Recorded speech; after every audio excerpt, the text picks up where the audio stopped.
measurement. Okay, exascale, no, a sort of exascale metric.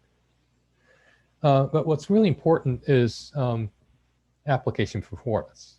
That's after all, we build supercomputers. We design build supercomputer for two purposes. One is, of course, to advance the IT itself, the technology itself, but the other is actually to utilize the technology to solve difficult problems.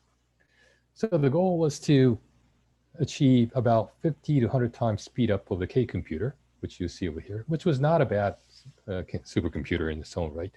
At one point on the Wave 500 it was number 4 when it first appeared. But the project goal was basically applications first. That is to say, we would hit about 50 to 100x performance over the 2011, 2012 timeframe when we had K, and also machines like other machines were in the like 10, 20 petaflop arena. And really to deliver performance in real applications by almost 2 orders of magnitude. But of course, we know that this is a very hard metric because machines, even at the time, was using something like over 10 megawatts. K was using over 12 megawatts in normal production, and if you include cooling, it'll go to 15, and the maximum it hit over 20, about 20. So and since we will be building Fugaku in the same facility as K, of course we anticipated that there would be a little bit of bump up in terms of the data center capacity, but not a whole lot. So in fact, in order to achieve this 50 to 100 times performance increase, we had to hit a similar increase in power performance metrics in terms of real applications. And so in fact, the goal, of course, the goal that the government wrote up was to say, well, we have a 20 megawatt, Fugaku will be 2 to 3 times more power hungry compared to the K, but we'll get 50 to 100 times performance increase. But in reality, our hidden goal was actually to hit 50 to 100 times speed up with very similar power profile to the K computer. Now, if we hit that, that means we will be the machine will be using about 20 megaflops, 20 megawatts for a performance that's expected out of an exascale machine. So that means that if the real objective in terms of power efficiency for real application was to literally satisfy the DOE goals of building an exascale machine, not exaflops, not Limpak exaflop, which is totally relevant to us in terms of delivered performance, but in reality, exascale machine operating at 20 megawatts, that was a stated goal of DOE, and it was a goal to achieve that, and we have achieved that, as will be shown in subsequent talks. So in order to do this, we really had to we had a really high hurdle ahead of us, because we did a lot of projective studies about how much performance we'll be able to obtain, how much what would the power profile. There were lots of detailed studies that were done prior to the actual launch of the project, and all indications were that if we took the off-the-shelf processors circa 2020, and try to build a machine with that technology, we will not be hitting that goal. In fact, even for Limpak, we said we really have to hit something like 13, 14 gigaflop per watt for Limpak, and for real apps, we really need to hit much higher power performance efficiency profile, and of course we have to improve cooling, power delivery, et cetera, et cetera, et cetera. So it was a huge R&D challenge with these application metrics in mind. So to some extent, we knew that we had to develop our own processor, but even so, it was like a moonshot project in that the goal was just too high, and also the machine had to be very programmable. Of course, had we built If we would be building a really special purpose machine, then it would be very easy to hit that goal. But the machine had to, as the name Fugaku comes from Mount Fuji, which means it not only has a very high peak but has a very broad base.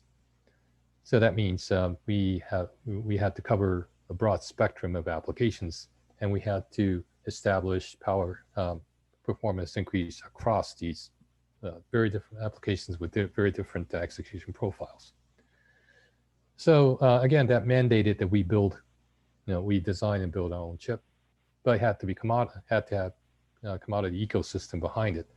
So we picked ARM as the ISA, and worked with ARM, and Fujitsu and us, we worked with ARM to build this A4FX processor, which, but again, was very difficult because it had to exhibit extreme high performance while being very power efficient. And I won't go into details, every technological details of how how this was achieved, but in essence, we achieved about 2 to 3 times performance improvement over comparable, let's say, Xeon processor on a socket by socket basis. But more importantly, we achieve about 3 to 5 times more power efficiency for many of the HPC apps if it's properly tuned for this chip. And of course, we still retain the fact that it's a general purpose ARM processor, although of course it has streaming vector features and so forth to accelerate application performance, but nonetheless is very similar to AVX512. The ARM SVE extension basically is a straightforward extension of the ARM instruction set. So anything that works on ARM will work on this chip. We run Linux, basically, Red Hat Linux, unmodified on this machine. And of course, at the later stages of the development, we added acceleration features of AI. So, compared to, we compared this to smartphones, like iPhones and so forth. And to put things in perspective, performance of Fugaku would be equivalent to about, by more or less 20 million smartphones, which is a lot, which is about the same number of smartphones sold in Japan over the course of the year.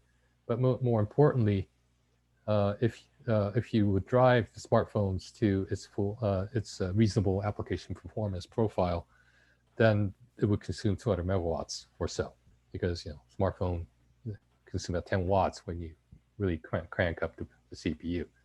So that means whereas Fugaku is only 30 megawatts. So even if you crank it up to the maximum. So that means we had to build something that's even much more power efficient than smartphones, which was really hard.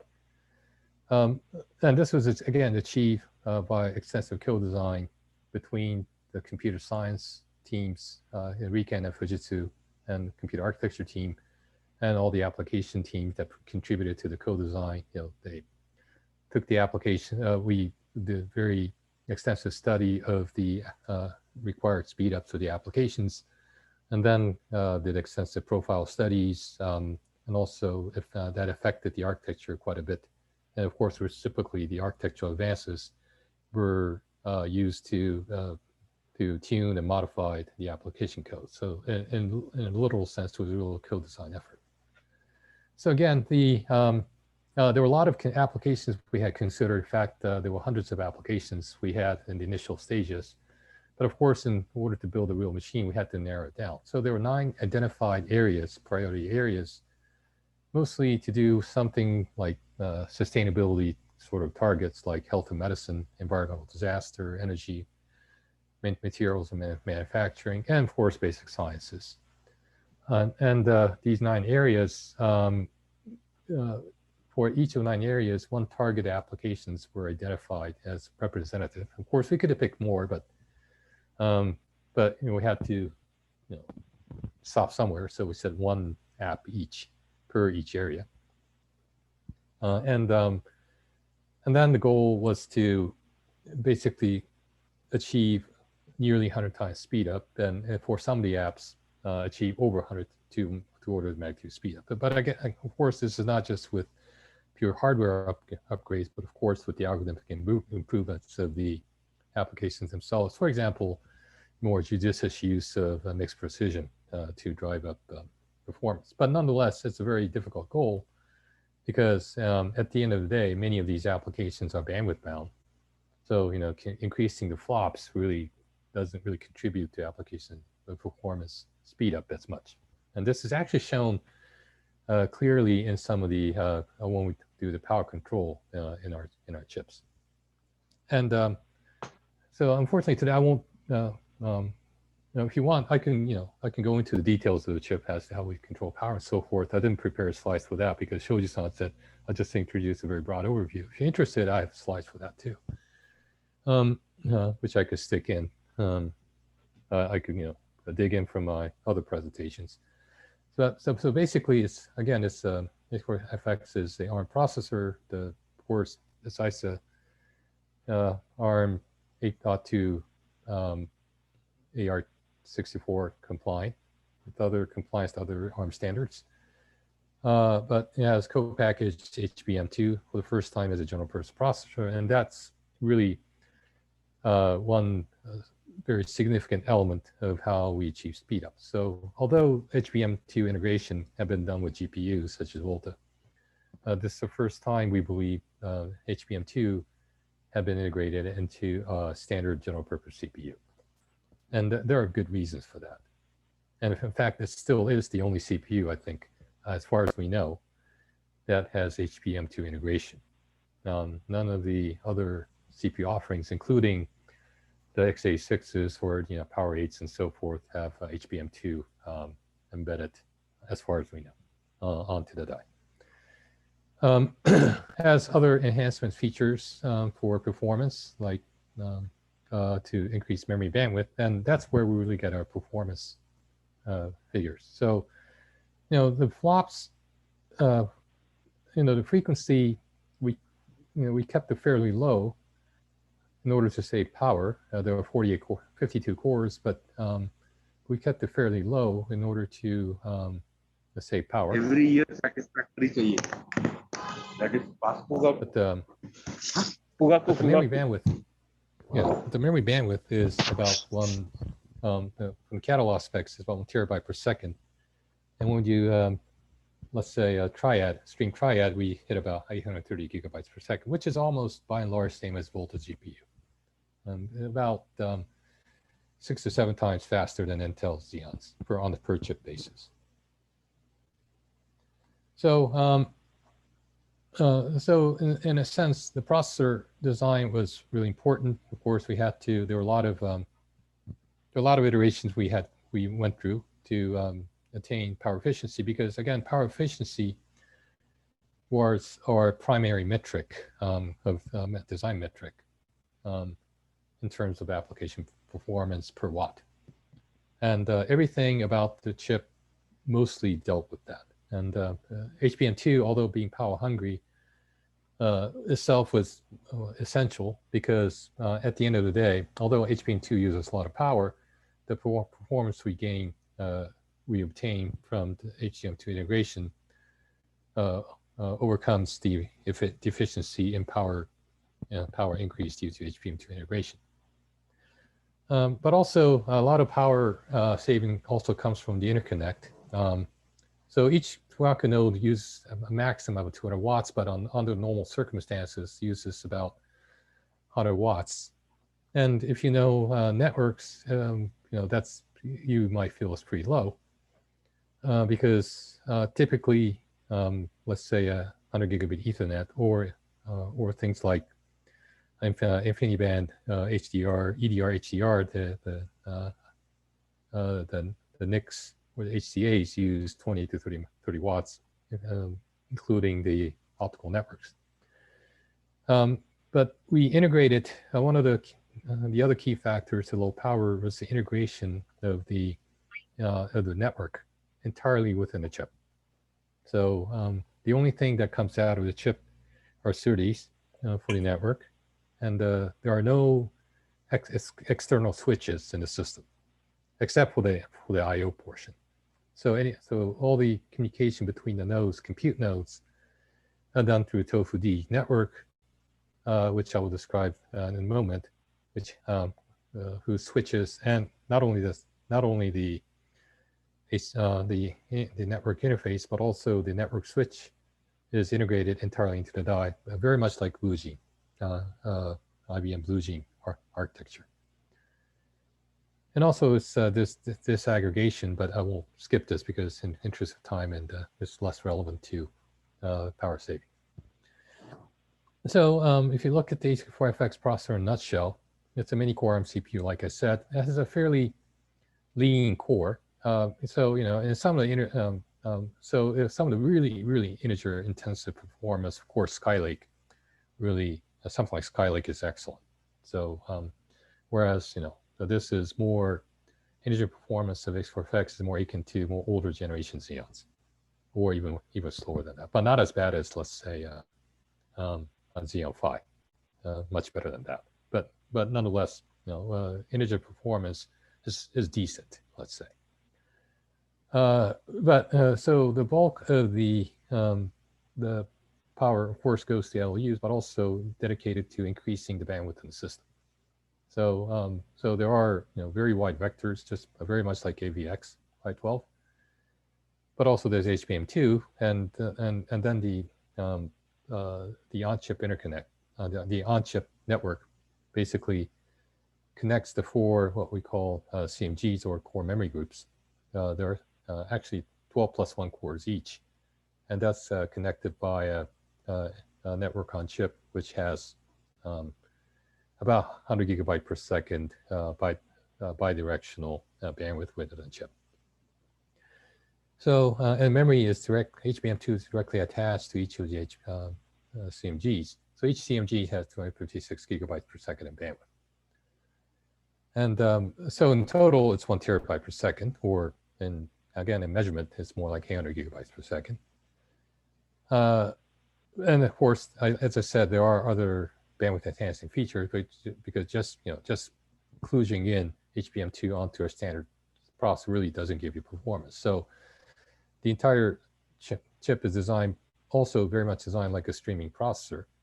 It's not to say there's a GPU inside, but the memory system, the on-chip network, etc., the cache system is designed to handle very large memory transfers, data transfers through the chip, which is very much like a GPU in a sense. So it gives you sort of a GPU-like performance in many of the applications if you tune it right. With the standard HPC or standard, let's say, x86 or ARM compliant programming model. So there are many benchmarks that are being done by various people, and some good, some bad, because even with ARM, it's surprising how it's difficult for the applications and the compilers and libraries to be totally tuned to the system. And you got to give a lot of credit to like Intel, and of course like NVIDIA, as to how much investment they had made to really tune all the software ecosystem, the applications toward chip. Because if you don't do that, you're not going to extract the best performance out of a chip. And of course, we admittedly, in some cases, we see poor performance simply because we can't, we fail to vectorize, and in those cases, of course, the performance sucks. But if you do the right thing and exploit the performance, both in terms of clock, but more importantly in terms of bandwidth, you get significant power performance improvement. And so, like I said, on a per chip basis, this is, for most HPC apps, it's faster than Xeon because of superior bandwidth, very much like GPUs. But more important is the power performance profile, because otherwise we will not be able to build a machine. These are, on the left-hand side, you see the popular applications, and you see this is the relative power efficiency ratio. Now this is a little bit older data. So we have newer data, which in fact, the newer Xeons and more with improved applications and compilers, and actually the difference actually widened. So again, it was we feel it was the right decision for us to make our own chips, because otherwise we had bought an off-the-shelf processor then this, the machine would have been, let's say, 3 times bigger and used 3 times more power, and maybe cost 3 times as much to meet our application performance targets, which would have been prohibitive.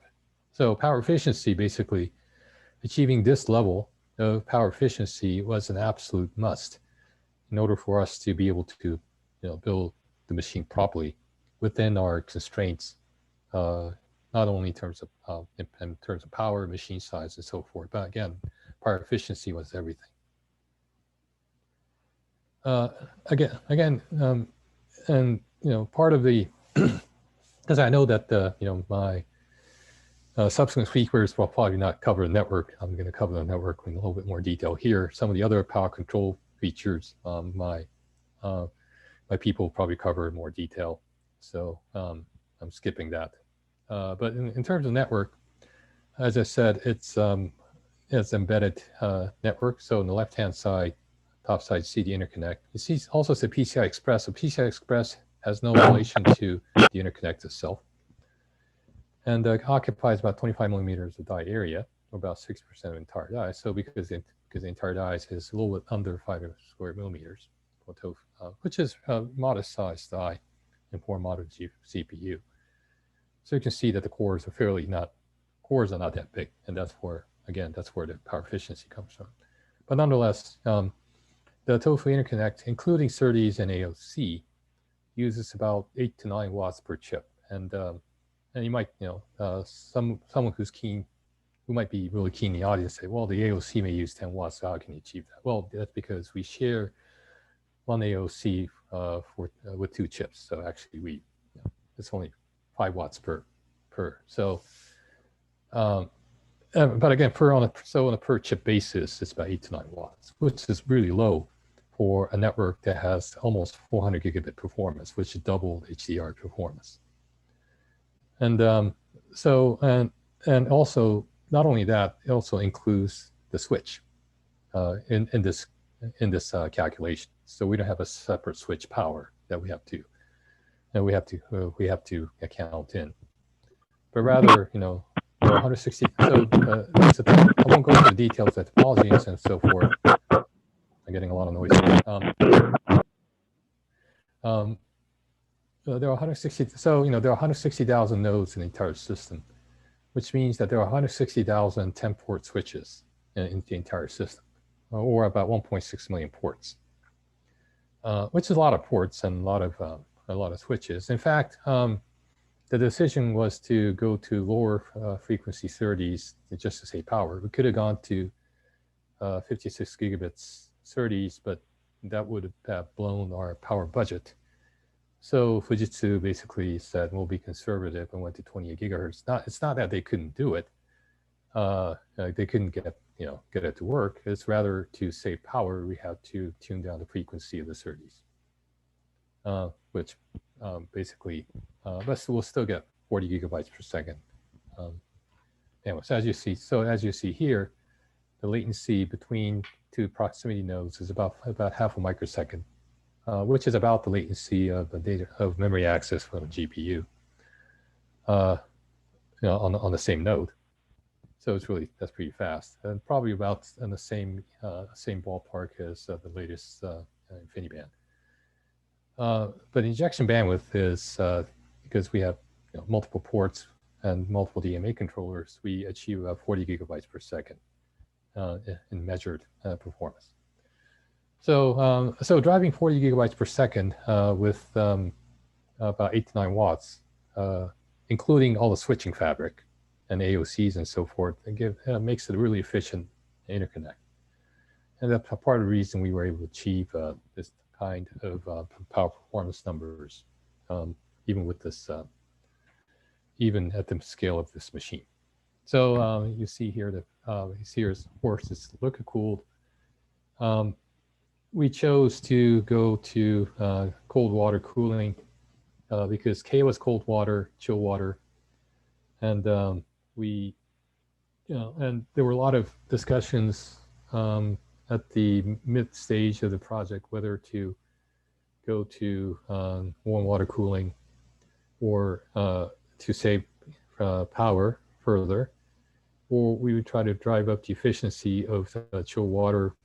Although there'll be a little bit of loss, we get increased reliability because of and also we may be able to bump up the clock frequency higher because of chill water. So, there are pros and cons to warm and chill water cooling. And at the end of the day, we went to chilled water for this particular machine. It's not to say we haven't thrown away the idea of going to warm water, but right now it is chilled water. I don't know the exact operating temperature right now. Maybe Shoji-san can fill me in. Probably somewhere around the 15 to 18 degrees Celsius.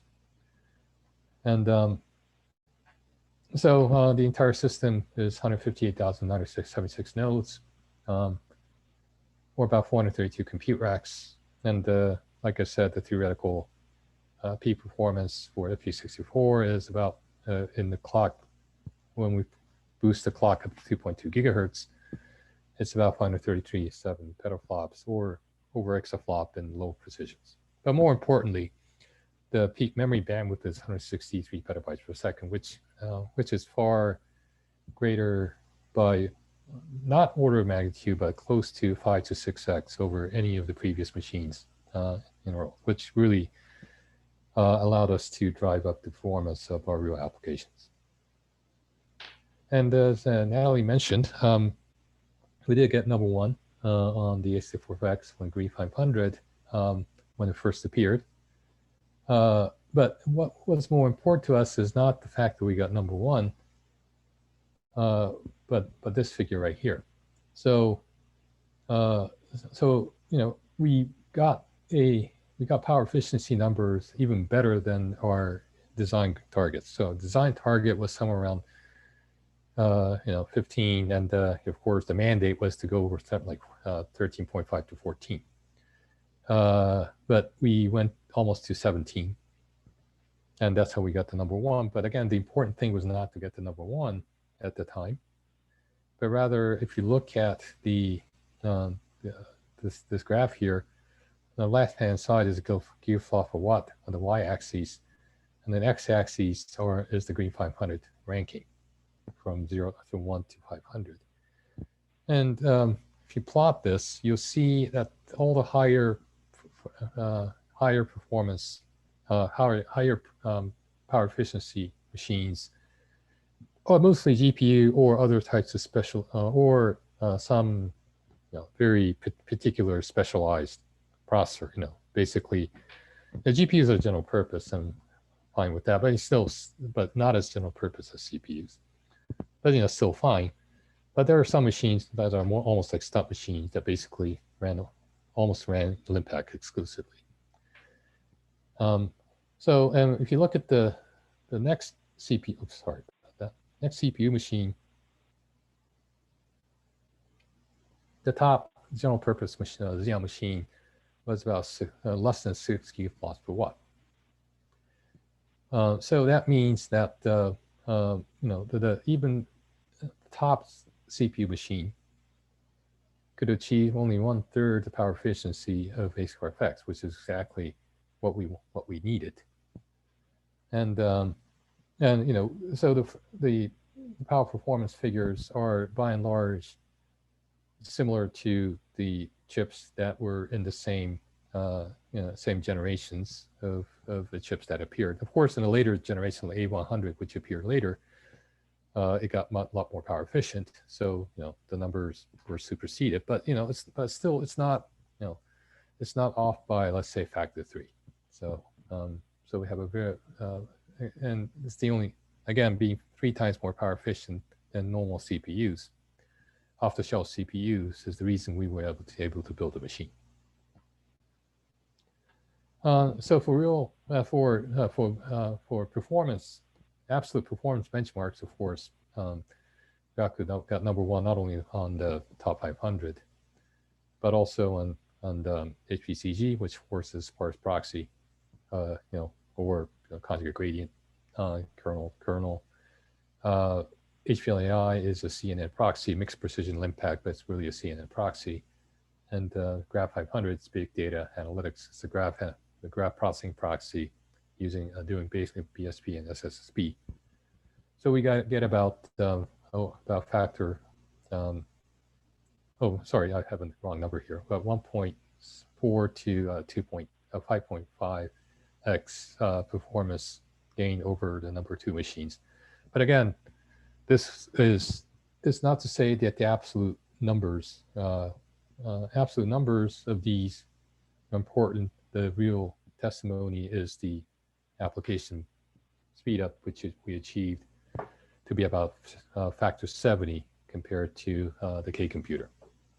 And also the software stack is by and large, I would say, very general purpose. So, the red area, you see the traditional HPC software stack, but being ARM and general purpose, we're able to accommodate many of the big data and cloud software stack, including low-level ones like virtualization or things like containers, which and being compliant to the ARM standards.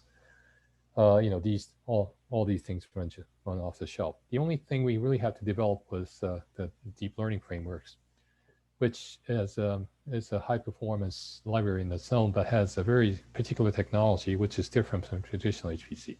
So we really had to work with Jitsu to work on supporting this. And actually, we took a lot of work from Intel and worked to some extent a little bit in collaboration with Intel to achieve performance on our deep learning underlying substrate, which we contributed back as part of their OpenHPC. And also we work with DOE, a lot of DOE labs people, and also with EPC. For example, we use SPAC for package management, and and a lot of stuff we support the ARM version of One API, OpenHPC One API in various ways. And of course, we run plethora of all these things. We're working now with Julia to have efficient implementation, optimized implementation of Julia on A2FX. A lot of DOE centers and also Europeans and also NSF centers, some of the NSF people are extensively using Fugaku now. Either they have their own machines and they want large scale they run on machines, or they simply have there are coding teams within DOE. They want to test this on general purpose CPU to see how it compares to the future generation exascale machines that DOEs will be installing. So we're working with them extensively to have them tune the code to ARM. And, so there are a lot of collaborative work going on. And okay, so I think that's just about it. There are more materials I have here, but that's largely the overview of Fugaku as we know it, and many of the details regarding the machine will likely be, I believe, will be presented by my people, including operations for green efficiency and subsequent talks. Okay, thanks very much. Thank you, Satoshi. That was a very targeted presentation, really informative. I think we have time for a few questions. And I muted a whole bunch of people. You may have to unmute yourself if you want to speak up. You can either chat a question or you can deliver it orally. So let me open up the floor.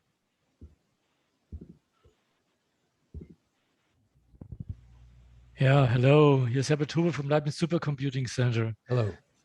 Thank you very much for your presentation. I have one question. Sure. What's the power consumption under normal operation, the power consumption of Fugaku under normal operation? Yeah, so of course depends on the load.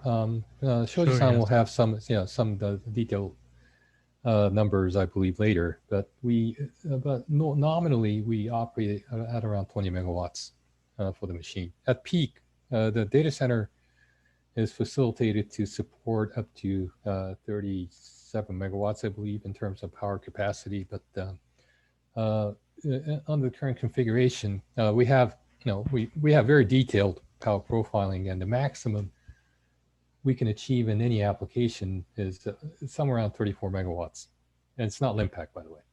But under normal circumstances, because of the mixed workloads, as well as the power saving features that kick in, like what we call the retention features, that the power consumption is stays at that fairly nominal level under production operations. So like I said, it's a sort of an exascale by some definition supercomputer working at 20 megawatts. Thank you very much. Yeah. This is Natalie. I have a related question.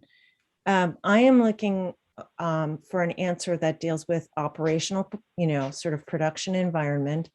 Mhm. And I am specifically interested in dynamic power fluctuations like millisecond, multi-megawatt. Yeah. I'm wondering what applications you perceive to be, the ones that are likely to ask for the full machine or a large part of the machine and see those kinds of fluctuations. Yeah.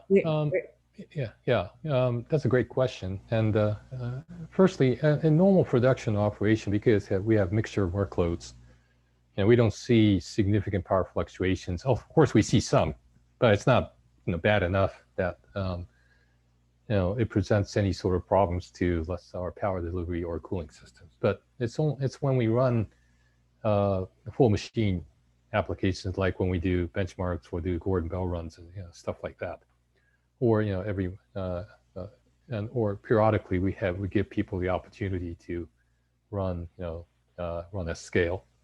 And in those cases, the fluctuation, power fluctuation, could become a huge problem. Because we hit even from the days of K, we're seeing like 5 megawatt drop in matters of milliseconds. And Fugaku is even more diverse because maybe I can share a different slide here. Sorry about that. Should have shown this. Let me stop my sharing. Share again. Okay. Yeah. So as I had mentioned, as this is presented, I think in the past at various circumstances, ASIC has many power control features which K didn't have. It has many features basically to both dynamic, which is either operated by the system itself or can be done delivered by the user. So firstly, it has all these clock gating features to turn off parts of the pipeline or to slow down memory. And this and also in addition to the standard, clock frequency gears.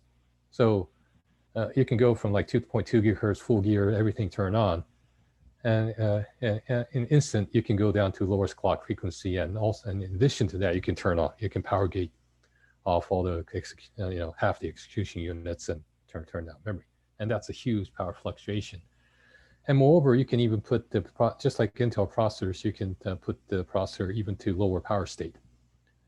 And this gives us more than 10 megawatt power fluctuations. Yeah, if we exercise those features fully. Now, maybe Shoji-san can give you a better idea of which applications actually do exhibit that kind of behavior as the application itself. Most applications don't do that.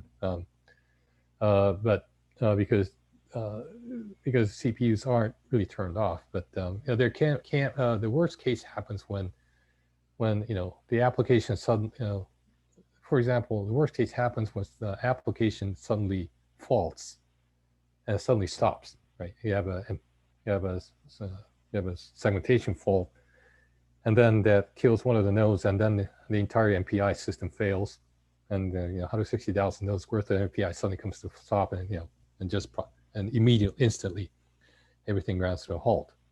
So that's probably one of the worst case scenarios we experience, and there we have significant fluctuation. But of course, we have remedies for that, which are Shoji-san or our ops team will explain later.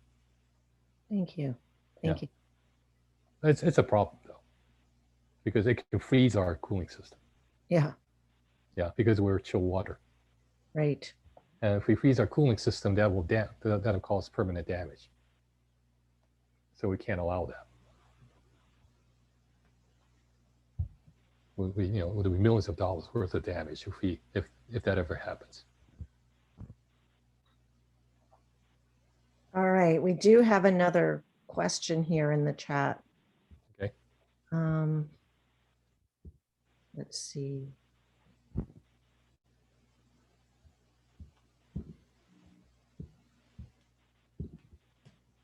Our node capped to a limit of peak power.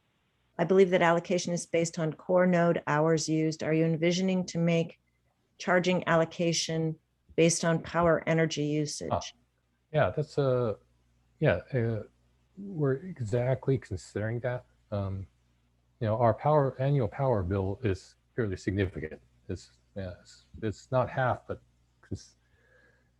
consumes significant portion of our OPEX, overall OPEX cost. Tens of millions of dollars. So we want the users to be cognizant of the energy they're using, basically, not necessarily power, but energy they're using.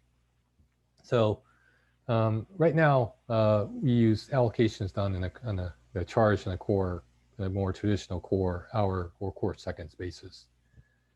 But in the future, we're considering we would be charging people by their energy usage, which will allow them, because there are so many knobs they can control proactively to save power. Of course, we're not going to give them every control, but we'll give them some, ways to declare that this application should be run under certain settings, and that may not cause any slowdown in their application performance. For example, if your application is completely memory bound, then turning off the execution pipe will not affect your application for the most part. And we have very detailed measurements across a sample of applications to actually prove that this is the case for those bandwidth bound apps. If you turn off, let's say, as you see in this figure, the execution pipelines, then as long as we have full HBM2 bandwidth, it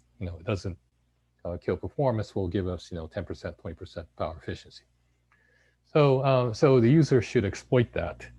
But unless we give them some benefit, they're not going to do that. Right? The users will say, well, I'm just going to run my stuff at full speed because I'm not getting any benefit. What if I make some mistake and set it to the wrong setting and I compromise my execution time? Then that's I'm compromising my allocation. So we're really seriously thinking we would charge by energy, but give the users both the means to control that, but also to give users some guidance, some more artificial intelligence-based, AI-based guidance to give them some advice or even some settings. Give them settings under which they would feel the least compromised in terms of their performance while being charged the least for their allocation. And we're working on that right now. Thank you. I think we're going to move on to our next presentation at this point. If there are further questions, we can set up a process for answering them in a different environment than this live presentation.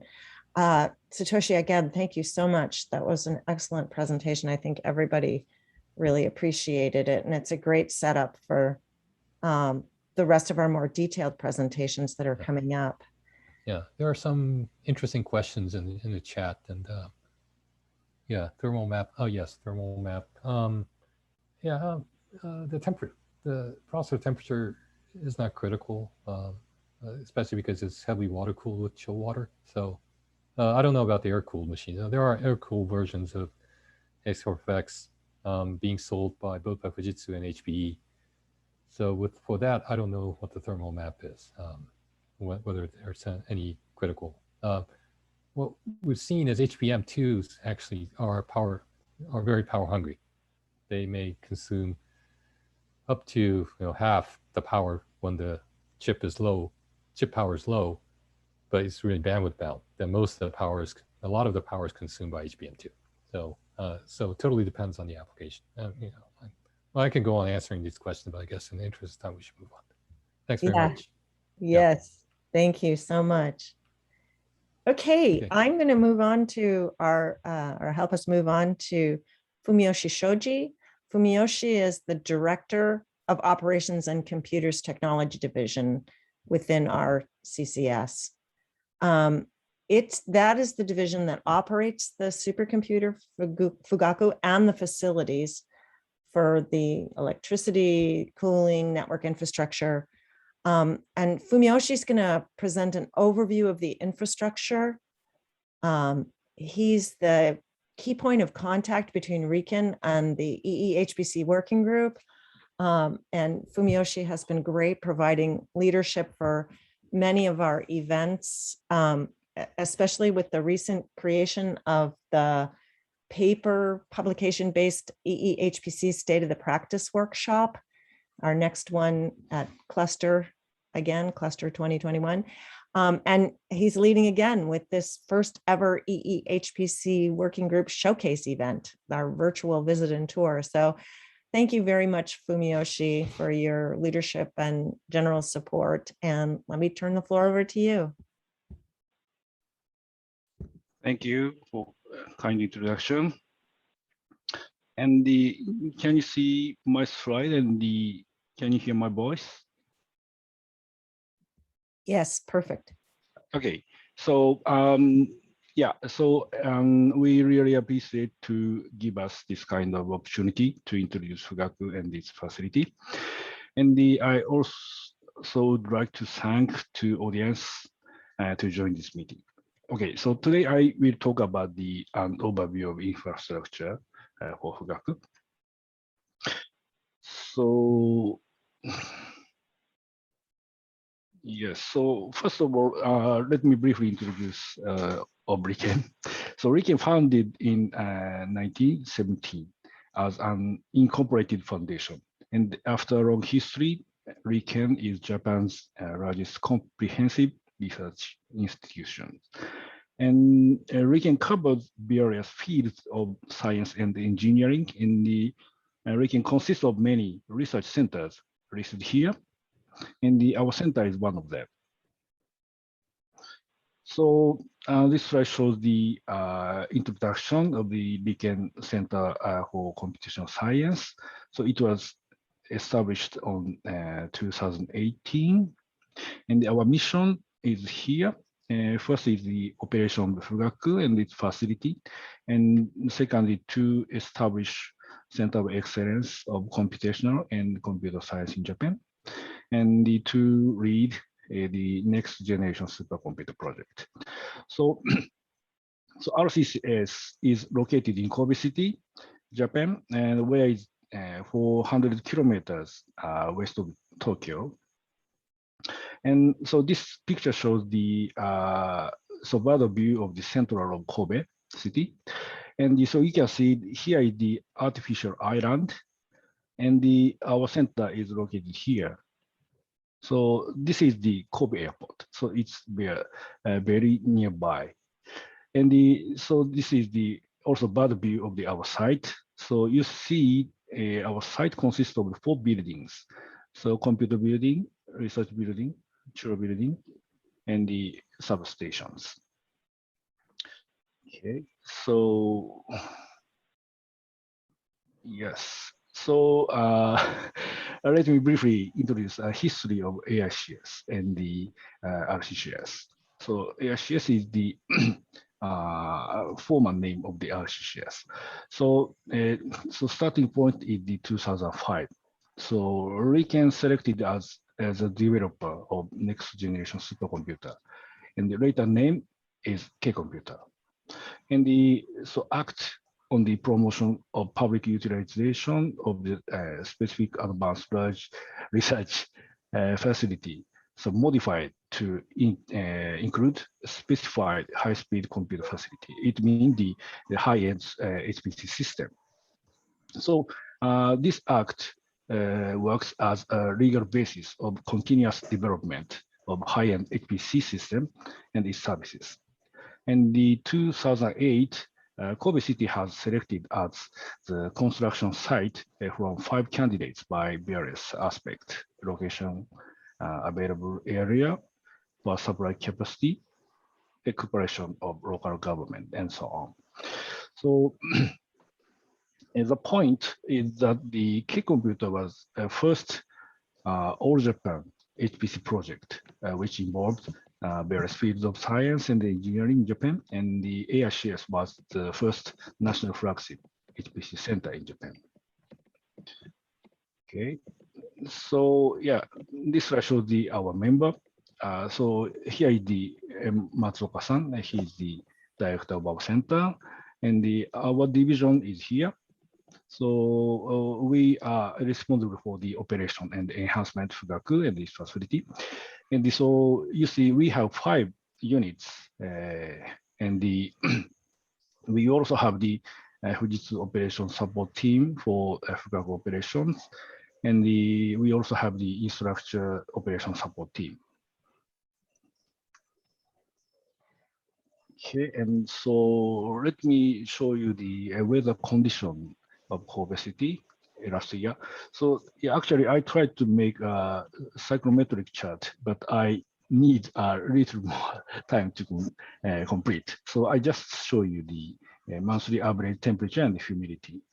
So yeah, blue line shows the average temperature and the red one is the humidity. So you see, it's very hot and humid, so especially in summer season. So it means it is a hard condition for cooling systems.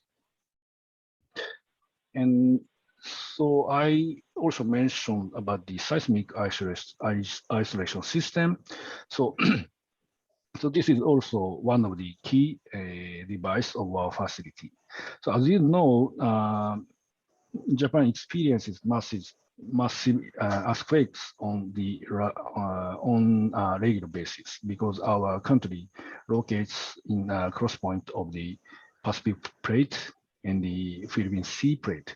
So actually, 1995, Kobe experienced massive earthquake, and the more than 6,000 people died in the quake.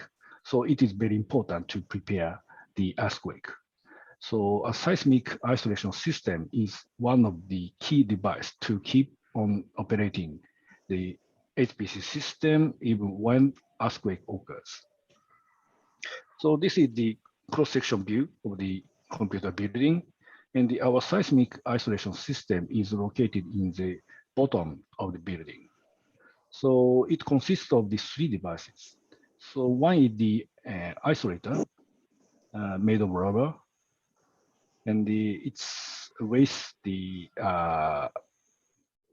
building, and so we also have the 2 types of damper. One is made by steel, and the other is made by lead. And so we all so you can see the detail of the system in this URL, and we will have the virtual site tour tomorrow, which includes visit of the floor. And this slide shows the comparison K-Computer with Fugaku.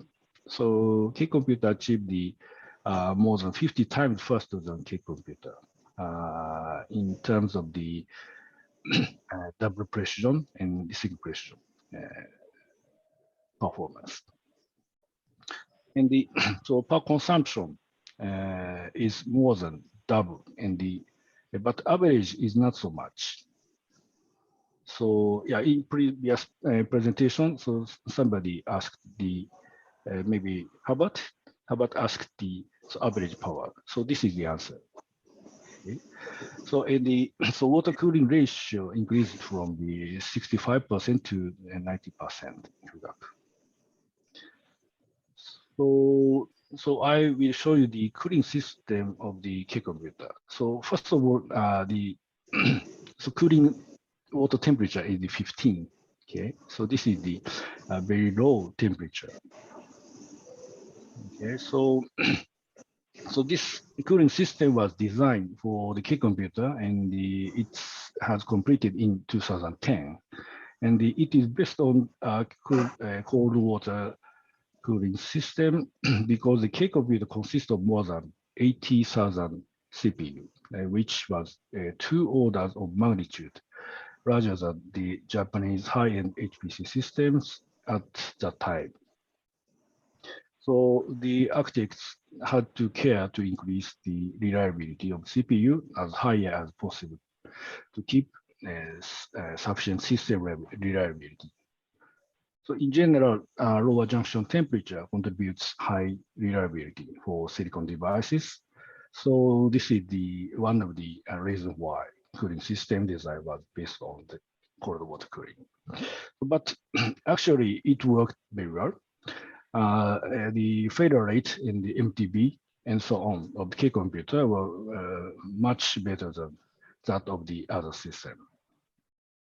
And the other important feature of our site is a cogeneration system, which consists of gas turbine power generator and the absorption chillers.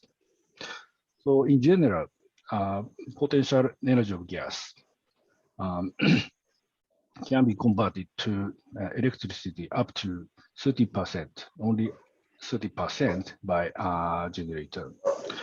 So, but the cogeneration system can reuse the waste heat to generate chilled water by absorption chiller.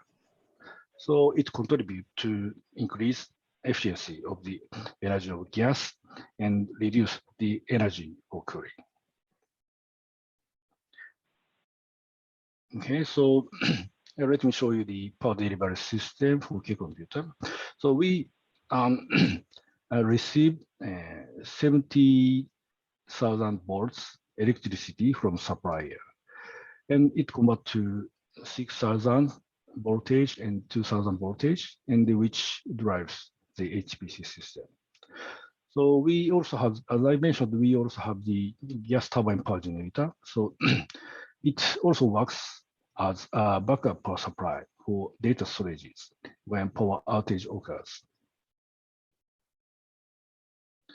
And to install Fugaku in our site, we upgraded the facility. And so peak, as I said, peak power consumption of Fugaku up the 35 megawatts. And the upgrading policy here. So existing facility resources should be reused as possible. So buildings, floor, and or equipment for supply and cooling are reused. And so as Masaoka-san mentioned, we gave up to introduce warm water cooling system due to budget and time limitations. Okay, so and we increased a part of capability. So water loop and the heat exchanger and chillers and cooling towers.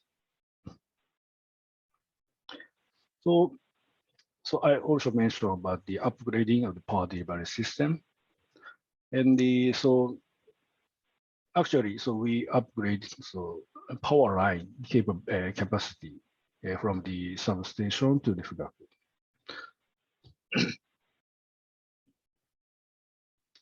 And so let me show you so recent operation stats, so especially the power consumption. So you see this is the last 30 days power consumption history of the site total and the Fugaku. And so roughly speaking, average power consumption of the site total and Fugaku are 22.46 and the 18.23 megawatts respectively. And the power sinks are smaller than 3 megawatts. So here is the slightly irregular usage. So please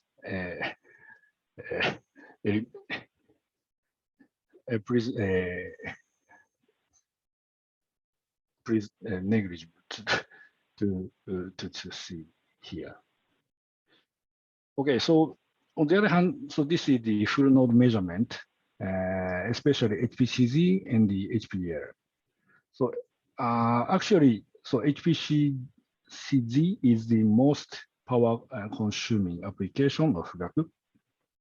So in that case, and power consumption site total in the Fugaku 42.70 megawatts and the 34.66 megawatts respectively.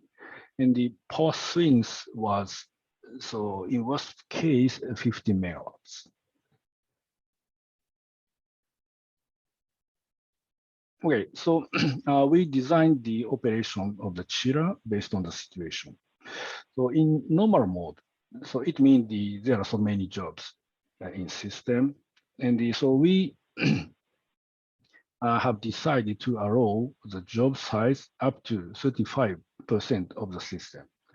So in this mode, average power consumption is 22.46 megawatts, and power sinks are less than 3 megawatts. So it can be covered by one power generator and the 3 absorption chillers and the 2 centrifugal chillers. Centrifugal means the electric chiller.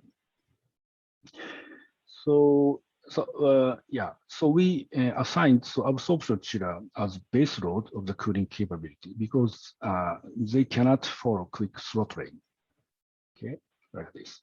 So on the other hand, so in large scale job mode, so it means the only one job on the system, only one job share the whole system. And the so in that case, so we have to use all of the chillers, and the so we also have to care in this case the case that the power consumption is lower than 93.82 92 megawatts, because as I said, so absorption cannot follow the quick throttling. Okay, so this is the boundary condition, our operation of the chillers. So we will provide the system for large-scale job execution as follows. So as I mentioned, in normal mode, user can execute the job up to 35% of the system, and no preview and no node retention. So I will mention node retention later. So we assign 3 days per month for a half-scale job execution, and the 3 to 4 days times 2 per year for a full-scale node execution. So in this case, we apply the preview process to identify the job which may give impact for facility operation. So first, user must execute a small version of the job before the period. So we evaluate the power profile of the job and decide to admit to execute the job or not. So node retention should be off to reduce the power swings in these cases. So this is the power average monthly average power consumption and PUE. So led by Fugaku and the air cooling and the water cooling and the other IT equipments and so on. And so a blue line shows the PUE. So you see our PUE is not so good. So we have to make effort to improve the power efficiency, energy efficiency. Okay, so this graph shows the correlation between PUE and the power generation efficiency. So you see, blue one is the PUE and the orange shows the power generation efficiency. So you see clearly there is a correlation between them. So to keep better generation efficiency, first we have to drive generators in nearby full throttle range. And so I don't mention in detail, but we need more optimization of the chill operations. Okay, so let me briefly introduce our operation challenges in Fugaku. So this table shows the function for energy efficiency of Fugaku. So in other words, Fugaku has these power knobs. So for example, we can set number of active floating point units, 1 or 2. And so number of active integer units, memory bandwidth, decode and issue rate, frequency control, and the node retention, node and core retentions. And so, first of all, we can easily apply the node level retention for idle node. And we are now trying to apply the core level retentions for idle cores. So it is expected to reduce the power consumption in job executions. So, and it is also important to improve job level energy efficiency. So we try to construct the suggesting system which recommends suitable power knob setting to user from the job profile data analysis. So for example, memory bandwidth intensive type job. So we recommend to users number of FPU should be 1. And on the other hand, instruction intensive type job, we recommend so memory bandwidth should be half, like that. And we also plan to energy as one of the allocated resource to project to increase the user's awareness for energy efficiency. So then, as a next step, we would like to try the operation that the allocated energy is exhausted, the job priority in the schedule is lower. For this operation, we have to develop a convincing energy allocation rule based on job profile data analysis to keep fairness among projects. Okay, so I will show the outlook. So as I said, we have to make more efforts, many efforts to improve the energy efficiency. And so we have already started to prepare the consideration of the next generation HPC system in Japan. So headed by Kondo-san. So you can see the white paper, but current version is only in Japanese. But so the paper mentioned the importance of energy efficiency in the facility design and the operational data analysis, which core theme of EE-HPC working group. Okay, this is last slide, and so I would like to thank to EE-HPC member to giving us to introduce Fugaku and our facility. And so especially I would like to thank to Natalie for planning, arranging, organizing, operation, everything. And Anna Maria and Dave gave me many helpful advice and solutions. Thank you very much.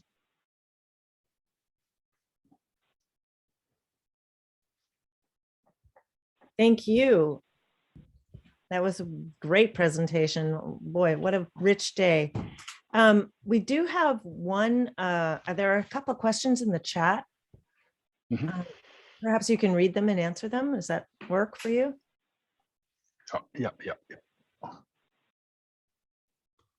What is the first? Maybe so. I have to answer the Andrea's questions. So summary map. So yeah, we observe the summary map, and we observe there is a correlation between temperature and the power consumption. So in the yeah conclusion, so result show there are many variation of the CPU. So this is important, and the so yeah high CPU which has the high temperature consume the more larger power consumption. And so that variation does not contribute the performance because the A64FX does not have the automatic so in some sense DVFS like system. So it's only manually. So frequency can be controlled only manually. Okay. And so I'm not sure so what is the power consuming parts? So memory or FPU or something like that. So I'm not sure. Sorry. And second one, can you say anything about how the system communication communicates with the outside world? Oh, yeah. Yes, so our system can be accessed via internet. Is that the answer? Craig. Okay, so next one, can all basic space software can easily migrate to, so yeah, so as maybe Matsuoka-san mentioned, we adopted Spark as an official software package managers, so which is also adopted by ECP, Exascale Computing Project in US as official package managers. And so Spark provide the recipe for the software installations. And so it's very, it contribute, it enable us to install many software packages easily. So in that sense, A64FX architecture has already many available softwares. So I'm not sure so energy efficiency. So I'm not sure, sorry.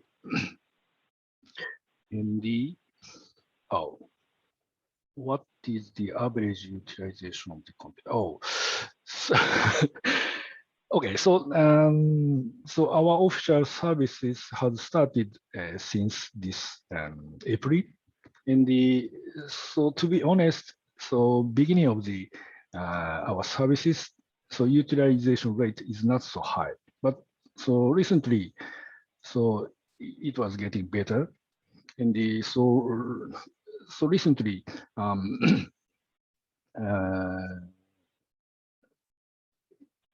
so it's very difficult to say. Yeah, but so many users are using our system. Okay. So the ultimate restriction of the job execution when necessary due to schedule maintenance. Oh, ultimate restriction job.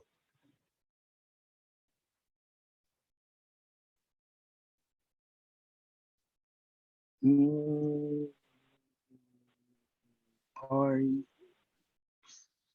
I don't understand. Just mean if you have to bring a chiller down, one of your many Mhm. chillers down, that Mhm. reduces the capacity. Do you have to sort of have restrict jobs running when the capacity is reduced because you're doing maintenance? Yes. So and our scheduler has the feature that the for power capping. So in that sense, so when the cooling capability becomes lower, so we can restrict the job executions in the job scheduler level. Okay, is that Okay, thank you. answer? Okay. Yeah. And the job scheduling decisions are affected by the other laws of power grid. Oh, okay. So, so as I said, so I maybe I skip the explanations.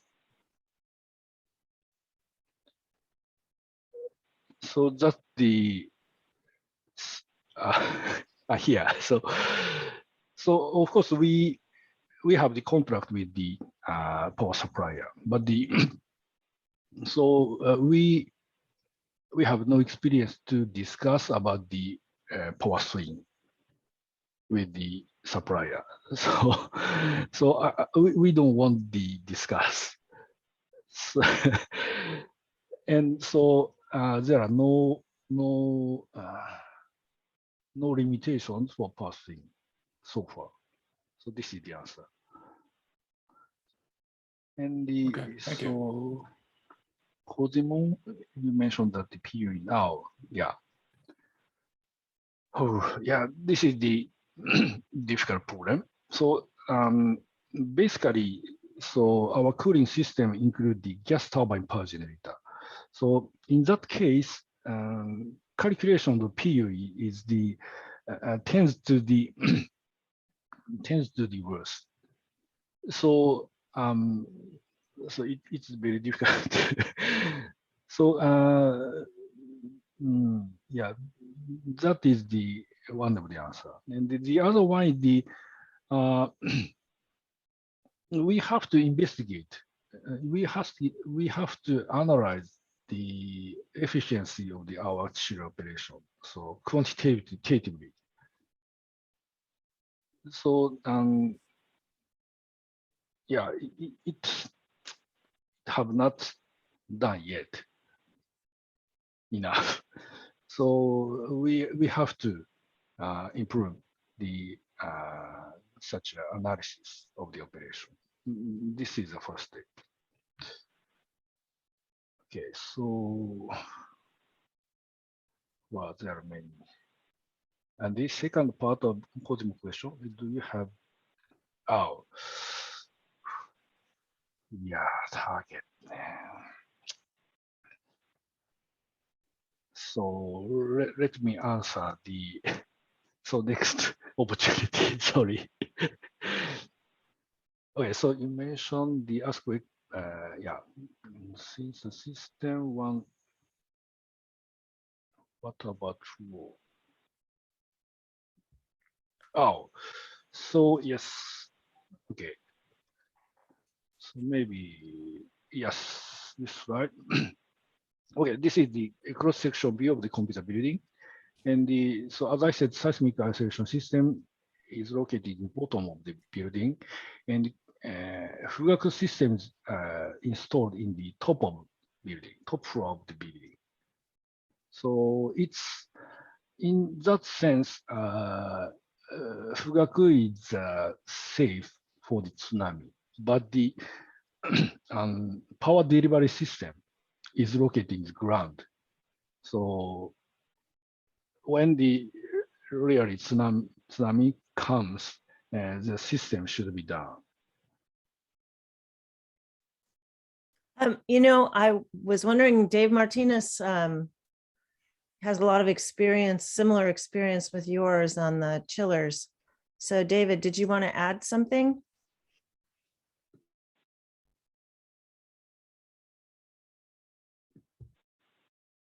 Can you talk, David? Yeah, can you hear me? Yeah, great. Sorry, yeah, I'm having trouble with my headset. Yeah, no, I was just had a lot of, I used to work on the absorption machines and the centrifugal chillers. Are they both steam driven? That was my question. That's what I suppose they are. So perhaps offline we could talk about how I transitioned and got our PUE lower, working with those constraints that you have with your absorption machines and your centrifugal chillers.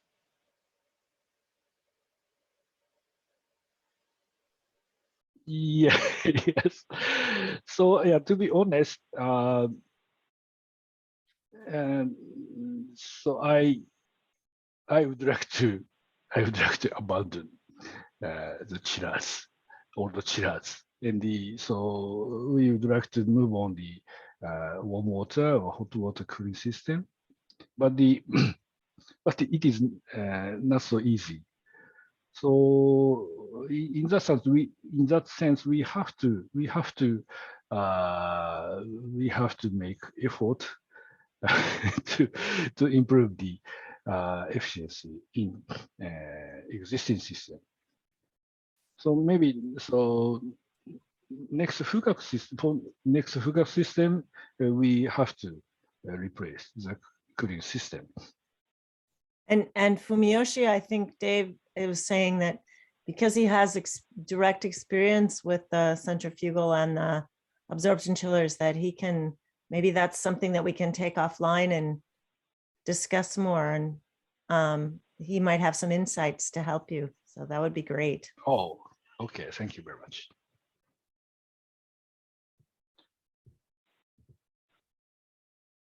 Are there any? Oh, and There's one more one more question. And can I ask what is the SOA? What does SOA stand for? Yeah. I have same questions.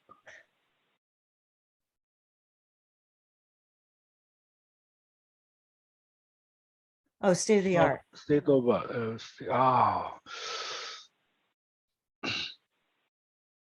Actually, since Fumiyoshi's been so great at answering all these questions, that's sort of a general one. Maybe Dave Martinez, you can take this one. Can you answer what's the state of the art of PUE?